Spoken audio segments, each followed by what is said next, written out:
Salve a tutti e benvenuti o ben ritrovati su Spigolature Sonore, il canale che parla di storie e curiosità dal mondo musicale. In questo video racconterò la storia che si cela dietro la realizzazione di uno dei brani più famosi dei Queen, ovvero Another One Bites the Dust. Spero che questo video vi piaccia e vi invito a seguirmi se volete scoprire altri aneddoti. Iniziamo subito dopo la sigla.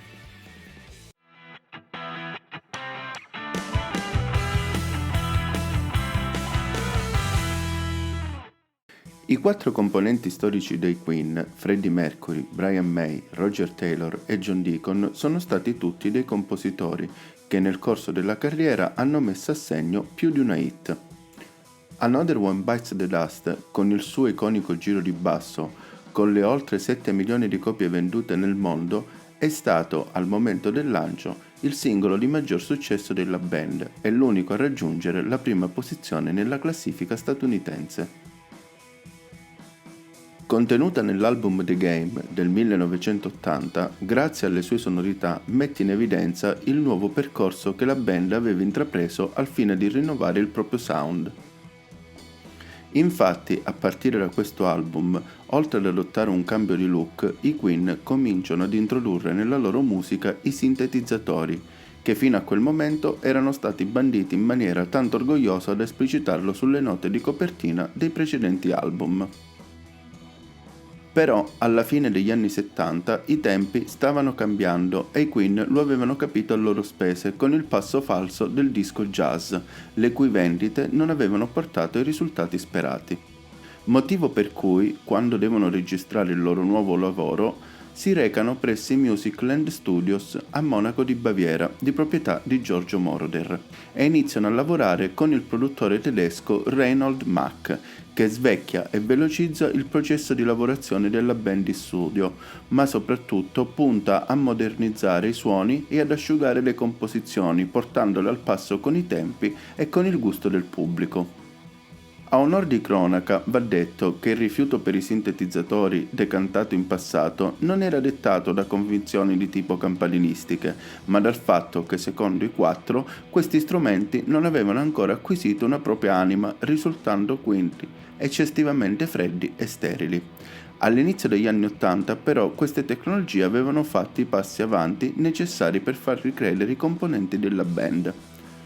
Tutte queste novità in termini di suoni e lavorazione non sono state da subito accolte e ovviamente hanno portato a scontri, soprattutto con Roger Taylor e Brian May, che erano decisamente più avvezzi a un sound e una forma canzone più rock e granitica, motivo per cui nelle scelte produttive si è giunti spesso a una situazione di compromesso. Tra i quattro componenti dei Queen, il più attento e attratto nei confronti delle moderne sonorità che avrebbero caratterizzato gli anni '80 è senza dubbio il bassista John Deacon. Laureatosi in elettronica nel 1971 presso il Chelsea College di Londra, John era sempre stato attratto dalle moderne sonorità ottenibili attraverso le apparecchiature elettroniche, a tal punto che nel corso degli anni ha costruito effetti per chitarre e amplificatori utilizzati dal gruppo nella realizzazione dei loro lavori. Sul finire degli anni 70, poiché era attratto dalla musica disco, fa amicizia con gli Chic di Neil Rogers e comincia a frequentare i loro studi di registrazione e qui inizia a sviluppare la linea di basso su cui il brano si articola, traendo evidente ispirazione dal brano Good Times. La linea di Good Times, oltre ad aver ispirato Deacon, è stata anche ripresa in Rapper's Delight della Sugar Hill Gang. Lascio in descrizione entrambi i pezzi per andarli a riascoltare. Il bassista dei Queen racconta: "Avrei voluto fare un brano come Another One Bites the Dust da un po', ma all'inizio tutto ciò che avevo era la linea e il riff del basso. A poco l'ho riempita e la band ha aggiunto idee. La sentivo come una canzone per ballare, ma non avevo idea che sarebbe diventata così popolare."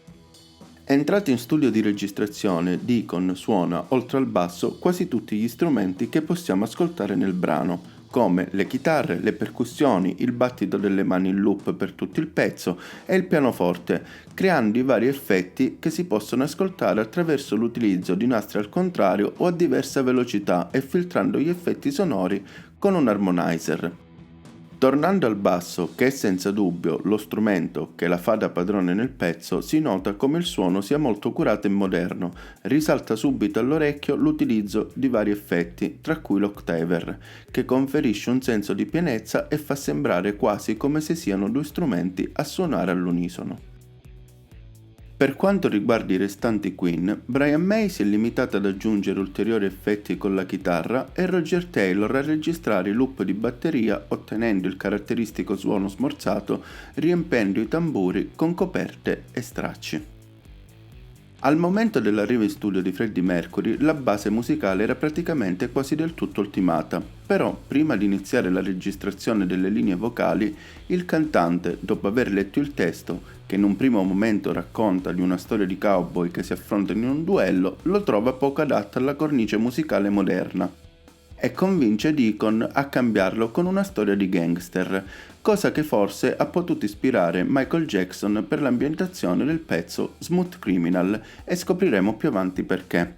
Se qualcuno ha maggiori informazioni rispetto a questo me lo faccia sapere in un commento sotto al video. Sulla performance di Freddie Mercury, Brian May ha detto: "Fu davvero un fantastico lavoro da parte di Freddie. Appena entrato ha martellato e martellato fino a che la sua gola ha retto. Era davvero ispirato e penso che abbia portato il brano ad un altro livello." Quando il 30 di giugno del 1980 The Game esce, però nessuno pensa di lanciare come singolo Another One Bites the Dust, soprattutto Roger Taylor, che lo ritiene troppo lontano dallo stile dei Queen. Le cose cambiano durante una tappa del tour di supporto al disco, precisamente nel backstage del concerto della band al Forum di Los Angeles, quando si presenta Michael Jackson, grande amico di Mercury e fan dei Queen, che dice: "Another One Bites the Dust è un pezzo fantastico, pubblicatelo come singolo e finirà in cima alle classifiche."